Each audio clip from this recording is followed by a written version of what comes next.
Example 8, Magic Wand Selection. I've opened my image and I have copied it up. We go to our Magic Wand Selection tool and we will click on the sky. Now what we've actually selected is the sky and we want the bird.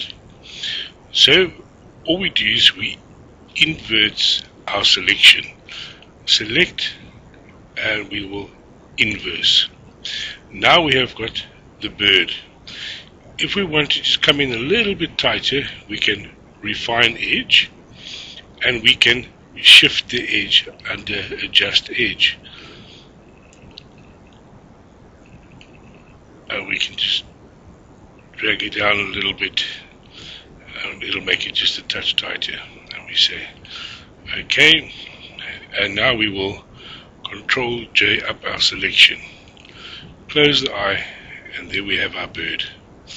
Now we can save this as a PNG or we can drag it onto another image, anything like that. So we just grab our move tool and we can just pull it onto another image, which we're going to do in the next exercise.